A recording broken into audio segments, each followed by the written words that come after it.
Au XIXe siècle, l'Europe et les États-Unis connaissent de grandes transformations économiques et sociales. Stimulés par les progrès techniques, ils s'industrialisent.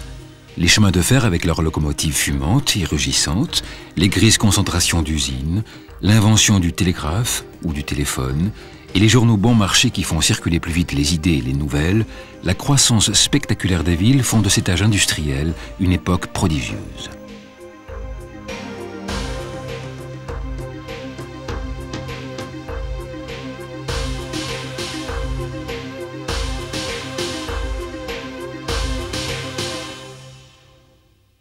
La révolution industrielle est habituellement présentée comme le résultat des progrès techniques accomplis à la fin du XVIIIe siècle et au début du XIXe siècle.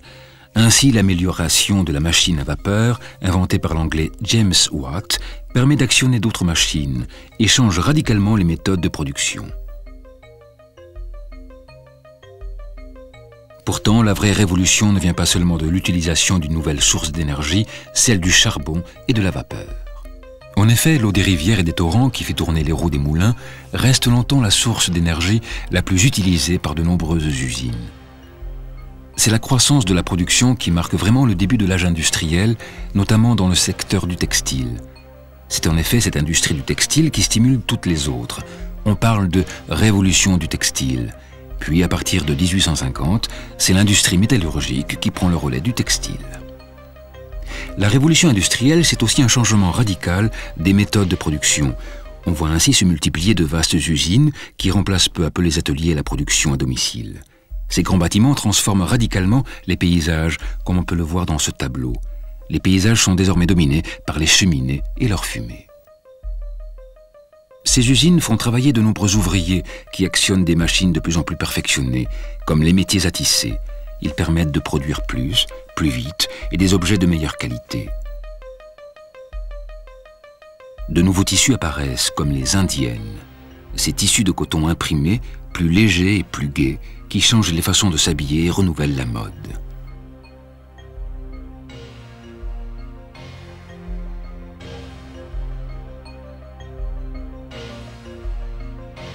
Pendant longtemps, les paysans ont porté des vêtements simples, mais solides, faits pour durer. Tout cela change progressivement avec la révolution du textile. Les nouvelles méthodes de production permettent en effet de fabriquer des vêtements en série, donc moins chers, accessibles à tous. Les méthodes de vente s'adaptent également à ces nouveaux clients, comme en témoignent ces premières affiches publicitaires pour des robes fabriquées en série. Enfin, l'invention de la machine à coudre par l'Américain Isaac Singer en 1851 transforme la vie quotidienne de nombreuses femmes. Ces machines, jusque-là réservées aux usines, permettent aux ménagères de confectionner elles-mêmes et de réparer des vêtements pour leur famille, chez elles et plus rapidement.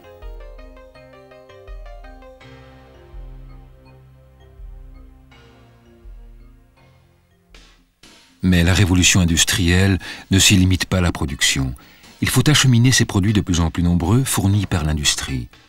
Les transports connaissent eux aussi des progrès spectaculaires. Le chemin de fer connaît un développement fulgurant. C'est en 1814 que l'anglais Stephenson met au point la première locomotive à vapeur. En 1848, on compte déjà 25 000 km de voies ferrées en Europe. En 1914, le réseau ferroviaire européen couvre plus de 500 000 km sur l'ensemble du continent. À l'arrivée du chemin de fer, il faut ajouter les innovations dans les transports urbains. C'est la construction des premiers métros dans les grandes villes européennes et américaines à la fin du siècle, mais aussi le creusement des égouts ou l'utilisation du tramway. L'amélioration des transports touche aussi les moyens de circulation traditionnels. Les routes, les canaux et les ouvrages d'art tels que les tunnels ou les ponts se multiplient. Les paysages se transforment partout.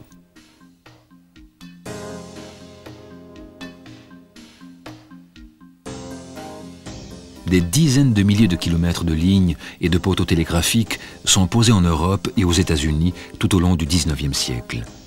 Toutes ces réalisations, mises bout à bout, représentent une somme de construction jamais atteinte dans l'histoire de l'humanité. Les formidables capacités de construction de l'âge industriel transforment aussi l'architecture. Au XIXe siècle, les édifices publics dans le style gothique sont bâtis en bien plus grand nombre que pendant tout le Moyen-Âge. Et les édifices néoclassiques du XIXe siècle sont bien plus nombreux que ceux réalisés au XVIIe ou au XVIIIe siècle. Mais revenons à la révolution industrielle elle-même. Tous les progrès accomplis permettent d'accélérer les transports et de réduire en quelque sorte les distances en diminuant la durée des voyages. Si au début du XIXe siècle, les armées de Napoléon, à pied et à cheval, ne se déplaçaient pas plus rapidement que celles de Jules César dans l'Antiquité, à la fin du siècle, grâce au train, on peut désormais traverser l'Europe en 3 ou 4 jours. On peut même accomplir le tour du monde en 80 jours. C'est en tout cas ce que Jules Verne imagine possible dans son roman fameux publié en 1873. Surtout, on peut voyager agréablement tout en profitant du confort tout récent des compartiments de train qui offrent même la possibilité de se restaurer et de dormir. Le téléphone, inventé par Bell en 1876, compte déjà 2 500 000 abonnés en 1900 en Europe. La circulation des nouvelles est ainsi accélérée. En effet, les progrès techniques s'étendent aussi au domaine des communications. Et le XIXe siècle connaît une véritable révolution de l'information. L'introduction des rotatives dans les imprimeries au milieu du XIXe siècle entraîne la multiplication des journaux et leur diffusion rapide. La presse écrite devient alors le premier moyen d'information facilement accessible. Elle permet la diffusion à grande échelle d'événements qui demeuraient auparavant inconnus. Certes, au XVIIIe siècle, les journaux existaient déjà, mais coûtaient cher et étaient réservés à quelques privilégiés. Ainsi, en 1815, le Times de Londres n'était encore imprimé qu'à 5000 numéros qui coûtent chacun 7 pence. 40 ans plus tard, le même journal est vendu 5 pence. Son prix faible le rend accessible au plus grand nombre et l'éditeur le diffuse à 50 000 exemplaires. L'information circule aussi beaucoup plus rapidement. En 1815, la nouvelle de la défaite de Napoléon à Waterloo a mis 4 jours pour parvenir jusqu'à Londres. Dans la seconde moitié du XIXe siècle, grâce aux câbles télégraphiques sous-marins posés au fond de la Manche et de l'Atlantique, il ne faut plus que quelques heures pour qu'une information fasse le tour du monde. Mais revenons aux journaux. Les plus populaires sont vendus à la criée, dans la rue, pour seulement 1 penny.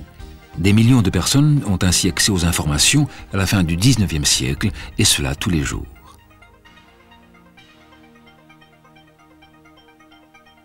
De ce fait, l'influence et le pouvoir de la presse deviennent très importants. En 1828, un journal écossais, évoquant la galerie de la Chambre des communes à Londres, où les journalistes peuvent écouter les débats parlementaires, parle du 4e pouvoir de la presse. Ce 4e pouvoir, c'est celui des journalistes qui rapportent l'information et s'ajoute au pouvoir traditionnel du gouvernement, du Parlement ou de la justice. En effet, les journaux représentent une nouvelle façon plus directe de s'adresser au peuple, de l'informer et de le faire réagir qui se révèle très efficace.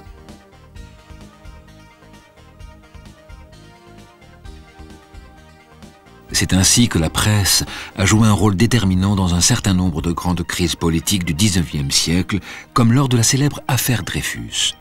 Celle-ci est d'abord révélée au grand public par l'intermédiaire du fameux article de Zola, publié dans le journal L'Aurore en janvier 1898. Puis elle se développe par l'intermédiaire des journaux qui se font la tribune des Dreyfusards ou des anti-Dreyfusards.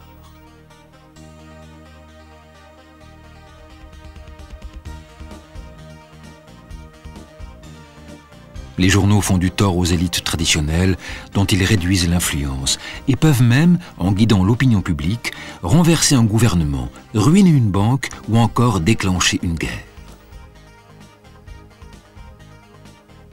Désormais, on se forge sa propre opinion en découvrant les informations dans les journaux, devenus des objets courants de la vie quotidienne. Les informations largement et rapidement diffusées changent aussi de nature au cours du siècle, car les imprimés ne sont pas les seuls à se multiplier. C'est aussi le cas des images. On voit ici le photographe français Nadar qui réalise en 1863 les premières photographies aériennes en ballon. La photographie qui se développe à partir de 1839 est une nouvelle manière de témoigner des événements. Ces événements acquièrent alors une consistance et une réalité toute nouvelle à partir du moment où on peut les voir représentés en images. Au début du XIXe siècle, c'est la lithographie qui a joué ce rôle. Ainsi, la célèbre série de gravures de Goya, Les désastres de la guerre, a dénoncé avec une rare violence les atrocités de la guerre et la cruauté humaine.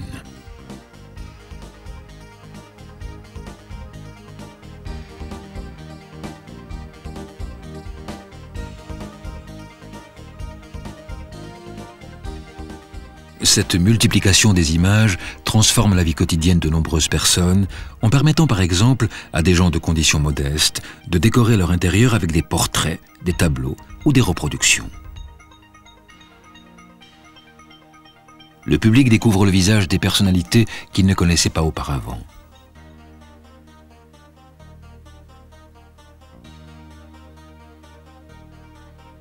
Les amoureux peuvent conserver leurs portraits.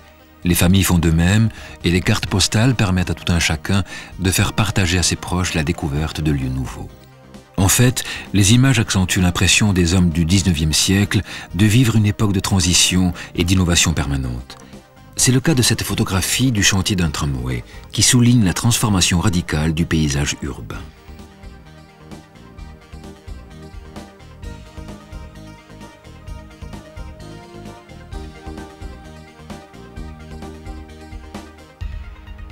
Certes, d'autres époques ont pu être ressenties comme des époques de mutation, mais jamais les changements n'ont été autant mis en scène et montrés en public qu'au XIXe siècle, grâce aux nombreux journaux et aux images qu'ils véhiculent.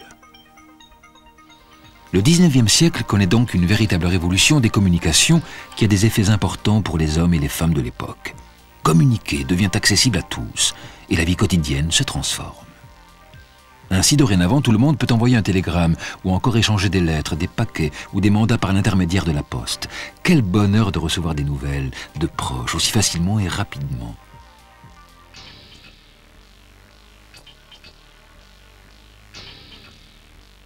Le train, réservé à quelques privilégiés à ses débuts, devient rapidement un moyen commun pour se déplacer, emprunté par des milliers de personnes. En 1830, à l'époque des bateaux en bois et à voile, rares étaient ceux qui traversaient l'Atlantique pour rejoindre l'Amérique, car le voyage durait très longtemps et coûtait trop cher.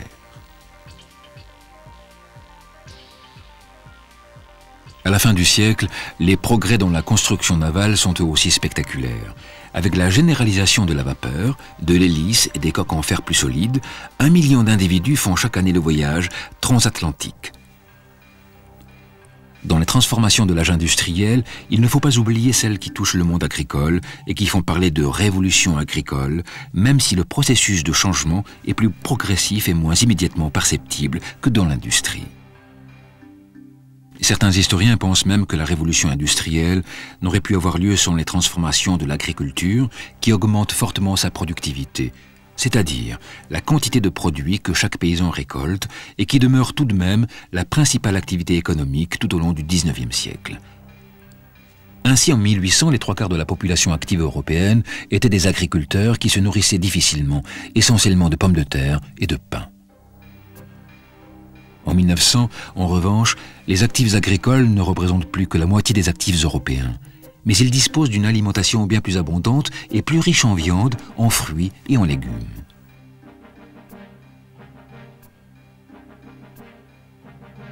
Ces images de familles entières jetées sur les routes par les crises et la misère, parties chercher refuge en ville avec l'espoir d'y trouver une vie meilleure, ou encore les images de famines dramatiques, étaient courantes sous l'Ancien Régime. Or, la dernière grande famine européenne du XIXe siècle a lieu en Irlande à la fin des années 1840, à la suite d'une maladie de la pomme de terre. Elle a décimé près de 20% de la population de l'île et a marqué le début d'une forte émigration irlandaise vers l'Angleterre et les États-Unis. Ces images disparaissent peu à peu au XIXe siècle, non seulement grâce aux progrès accomplis dans les transports qui permettent d'acheminer la nourriture, mais aussi grâce aux progrès accomplis dans la production agricole. En Europe, il est devenu nécessaire de produire de plus en plus pour nourrir des citadins de plus en plus nombreux qui ne se consacrent plus au travail de la terre.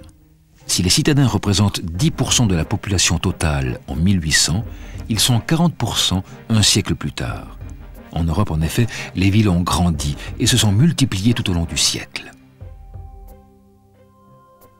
Une partie de la nourriture supplémentaire provient d'autres continents, l'Amérique du Nord, l'Amérique du Sud et l'Australie essentiellement.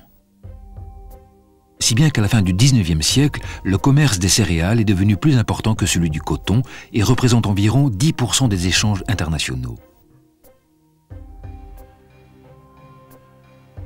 Mais la plupart des surplus alimentaires sont produits en Europe même, et dans les pays les plus avancés du point de vue industriel. Le monde agricole a lui aussi profité des progrès accomplis dans tous les autres secteurs de l'économie, même si les innovations techniques ne pénètrent que lentement dans les campagnes.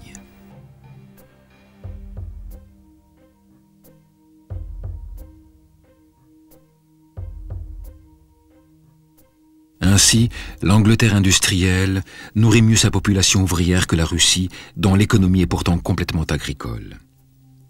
Cela est rendu possible par un certain nombre d'avancées techniques qui ont fait parler de révolution agricole.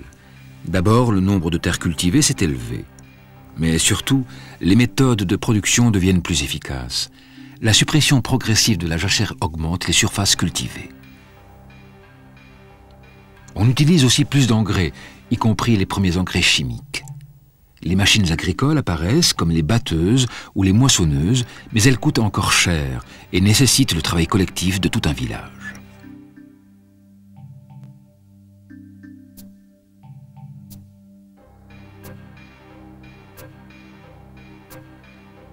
Plus simplement et plus fréquemment, on utilise des outils plus performants, comme la faux, plus rapide et moins fatigante que la faucille.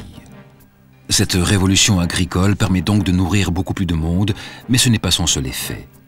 Les campagnes sont profondément transformées et les paysages changent plus encore que lors de l'extension de l'industrie.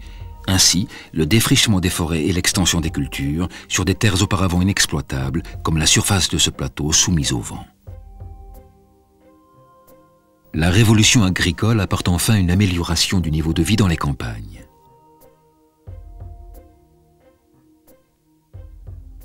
Les paysans, qui sont de plus en plus souvent des fermiers, cultivent mieux, mais vivent mieux aussi, dans des maisons plus confortables et mieux meublées. Leurs vêtements sont aussi de meilleure qualité et ils les en changent plus souvent. Le costume traditionnel ne sert plus que pour parader au moment des fêtes de village. Enfin, les paysans occupent différemment leur temps de repos. Ils peuvent plus facilement quitter leur village en se lançant sur des routes meilleures et se rendre à la foire de la ville voisine.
Selon les chiffres rendus publics en janvier dernier par l'OLAF, l'Office européen de lutte antifraude, 74 564 fausses pièces en euros, majoritairement des pièces allemandes de 2 euros, ont ainsi été saisies en 2004, soit une hausse de 35% par rapport à l'année précédente. Pour autant, l'OLAF relativise, c'est peu au regard des 55 milliards de pièces authentiques actuellement utilisées. S'agissant des billets contrefaits, la Banque Centrale Européenne en a recensé 594 000 sur les 9 milliards de billets en circulation. C'est environ 8% de plus qu'en 2003. Mais la BCE se veut sereine, rappelant que la tendance récente est globalement à la baisse. La coupure préférée des faux monnayeurs reste celle de 50 euros. Elle représente à elle seule près de la moitié, 48% des contrefaçons enregistrées en 2004. Viennent ensuite les coupures de 20 et de 100 euros. Alors, si vous avez un doute, un bon conseil, fiez-vous à vos sens. De fait, il existe 3 façons quasi imparables pour distinguer un vrai d'un faux billet en euros. Écoutez les explications de Jean Hilgers de la Banque nationale de Belgique.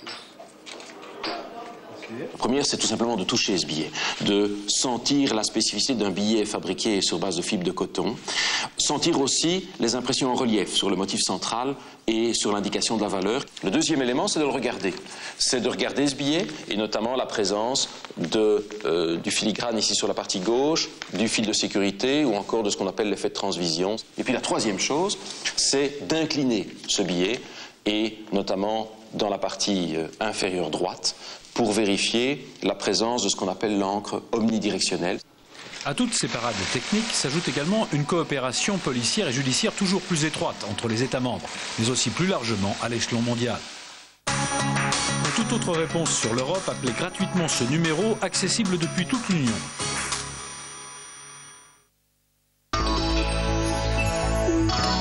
Et maintenant, les rendez-vous culturels en Europe.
La reine des mers, c'est bien elle, Hélène MacArthur, entre dans la légende en battant le record du tour du monde à la voile, sans escale et en solitaire. 71 jours, 14 heures, 18 minutes et 33 secondes, la jeune Britannique de 28 ans et son trimaran ont franchi cette nuit dans l'allégresse la ligne d'arrivée.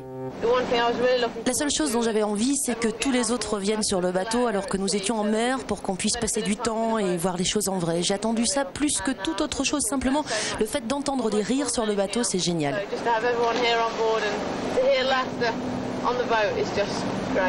Hélène MacArthur bat d'une journée le record du Français Francis Joyon, révélé en 2001 par sa deuxième place du Vendée Globe. La navigatrice a tout donné pour établir cette performance. Partie le 28 novembre dernier, la petite Anglaise a surmonté des mers déchaînées, des vents violents, des problèmes techniques, des brûlures, le découragement et l'épuisement. Mais 42 000 km plus tard, Hélène MacArthur a réussi son pari. Elle est la première femme à dompter mer et océan.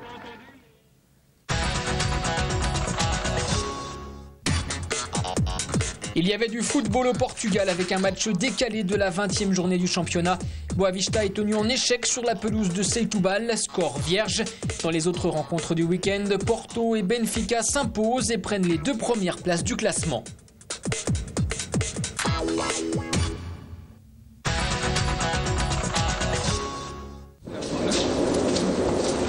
L'affaire des matchs de football truqués en Allemagne franchit les frontières. Robert Heutzer, l'arbitre berlinois par qui le scandale est arrivé, a fait de nouvelles révélations. Selon lui, le trucage des matchs pour des paris ne concernerait pas seulement l'Allemagne, mais aussi les championnats autrichiens et grecs. Heutzer, jeune arbitre de 25 ans, avait reconnu avoir influencé le résultat de 4 matchs en échange de fortes sommes d'argent. Il avait par la suite accusé plusieurs arbitres et joueurs d'être également impliqués. Au total, ce sont 25 personnes qui sont visées par une enquête du parquet de Berlin. Les cerveaux présumés de l'affaire, 3 membres d'une même famille croate, ont été placés en détention préventive.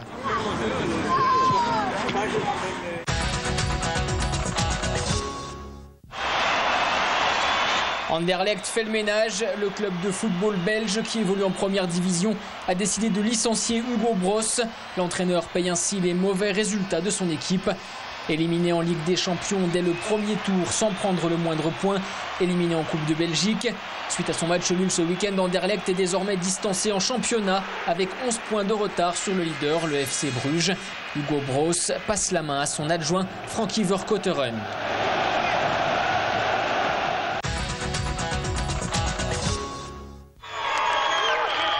Du cyclisme avec la 14e édition de la semaine de Majorque en Espagne. L'Espagnol Oscar Freire remporte au sprint la seconde étape courue sur 163 km avec départ et arrivée à Port d'Alcúdia dans les Baléares. Le coureur de la Rabobank, triple champion du monde, s'était déjà imposé la veille sur la première étape. Il devance son compatriote Isaac Galvez et le Belge Dimitri Defoe.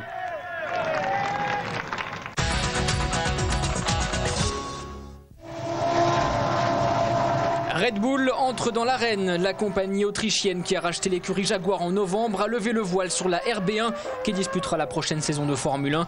La présentation s'est déroulée sur le circuit de Jerez en Espagne avec David Coulthard, transfuge de McLaren, visiblement satisfait de sa nouvelle équipe. Une des caractéristiques de cette compagnie, c'est qu'ils font confiance à leurs employés, ils leur donnent la possibilité de s'exprimer. Reste à savoir qui courra aux côtés de l'Écossais. 2 hommes sont en concurrence, l'Autrichien Christian Klein et l'Italien Vittorio Liuzzi, le tout dans un bon esprit. Nous avons la possibilité d'obtenir de bons résultats, estime Christian Klein. C'est une équipe jeune avec un bon esprit, je pense qu'on peut faire de bonnes choses dans le futur.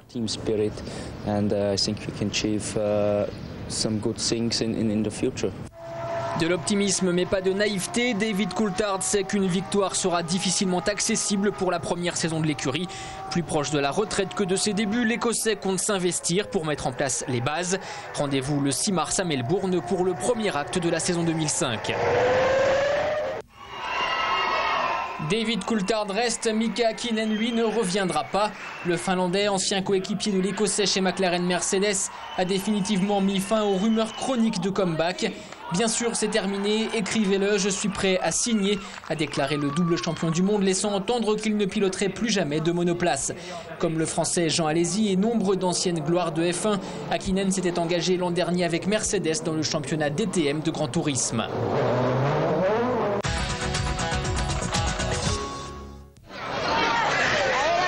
Et puis on se quitte avec le retour au pays des nouveaux champions du monde de handball.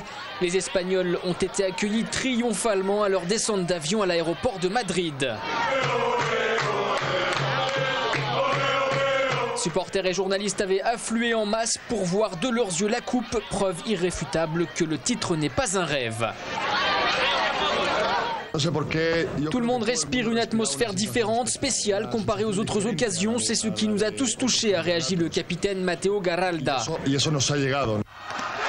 Dimanche en Tunisie, au terme d'une finale parfaitement maîtrisée face aux artistes croates archi-favoris, l'Espagne a décroché son premier titre mondial dans un sport collectif majeur.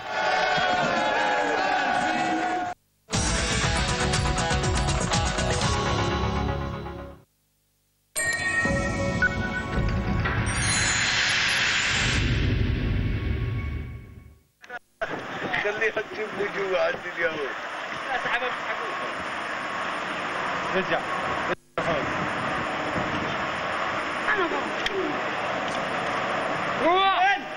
روح غاد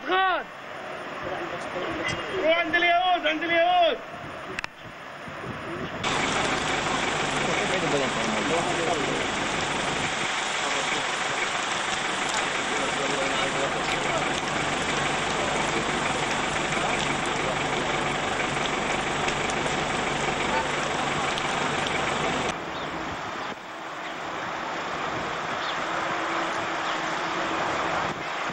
سمان ارفع شتلي ارفع لي شتلي.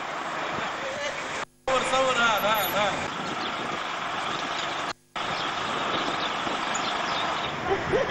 هاي صاحبك سمان بيشبه طلع الزيت اللي ايوه ارفع شتل. تفضل كيف الدم. جربت